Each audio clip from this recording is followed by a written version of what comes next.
And so the time has come to tackle the back book, the second half of my setup. And right now, the first section in my back book is my work project section. And let's see where to start. I have this tab up here to help me navigate to that section, or actually to the back book in general.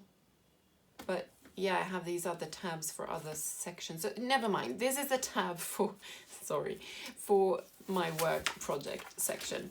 And then down the side, I have tabs that represent different projects at work. So they're all color coded. I've talked about this before. So as you can see, this is a dark blue tab, and I also write things pertaining to that project in a dark blue color. So these have looked the same for years. I have one page per project. They have their own color. I use the tabs to navigate. Oh, this one, this is over. This is done. So there's no tab anymore. I remove the tabs when I'm done with a project. But here's two tabs. One for this project and one for this project. And these look very empty. I know. But it's because I don't have a lot of sub-projects. Because under each heading, the heading is the main project, and then I write, this is longer, the sub-projects that pertain to that main project. Clear as day. And some projects aren't really, I think, a feature of GTD, but I'm thinking, I don't do like pure GTD. I'm just inspired by the system, and the main thing that has helped me is to separate projects, like different projects with their own color coding, with sub-projects, and then next actions somewhere else in their own lists. But the sub-projects I don't think are a staple of GTD, but I really need to have sub-projects because my work life is divided into some big areas, and then in each area there are several collections of tasks to do with different, sub-projects. So it really makes sense to have this tiered organization. It's like computer folders, you have a main folder for, home, and then you have bills and maintenance and I don't know. I don't have that, but it's it's comparable, I guess. In my computer, I have, for example, my fantasy world. So I have a folder named Syla because that's my main character, and in that one I have begun and discarded chapters, research, series Bible, character ideas, subfolders, and within them I have documents. That's a lot of babble just to say that I have sub-projects. But I'm just trying to give you sort of the picture of what this is all about. And yeah, so because I guess you could ask, what's the difference between a sub-project and a task or next action? But the sub-projects are still collections of tasks or next actions. They're quite big. So for example, I don't know, do I have a good example? Maybe I do. This one. This is a course I'm attending for work. So the whole course is the heading. And then there are the things they expect me to do in order to pass the course, with the dates, actually the deadlines for handing in those assignments and things.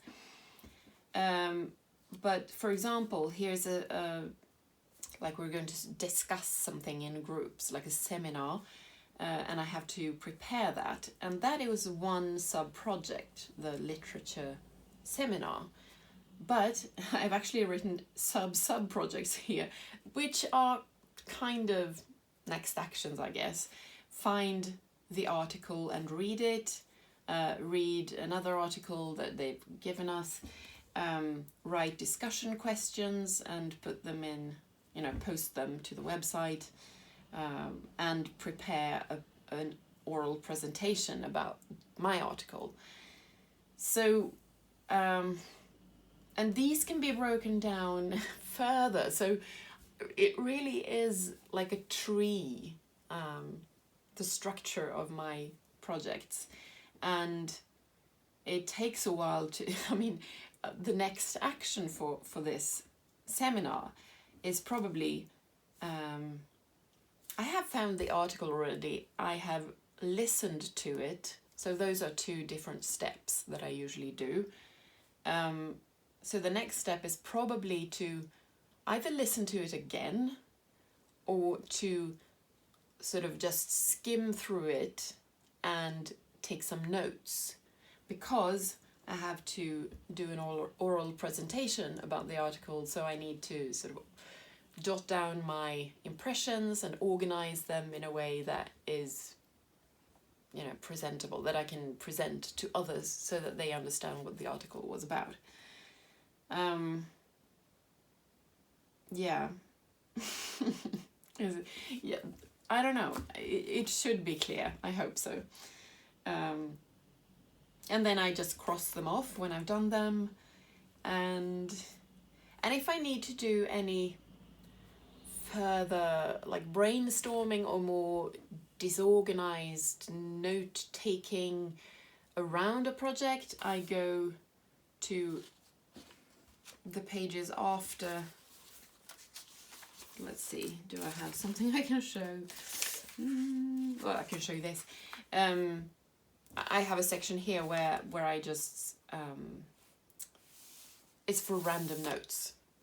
So if things become too messy on the project pages, that really stresses me out. It has to be at least somewhat structured so that I can see each sub-project and what is involved in them, like these steps.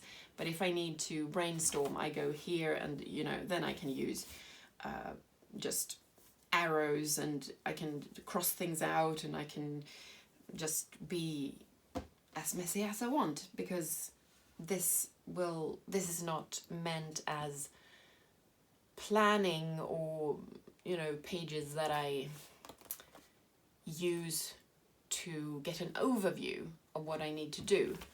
That's kind of the thing with the project pages. They give me an overview, so they need to be clean. I don't embellish these pages. They need to be boring but color-coded, so that I can at a glance see, I've done these things, this one, I haven't done these things, what do they entail, okay, and then maybe think of a next action. So that's how I use my project pages for work.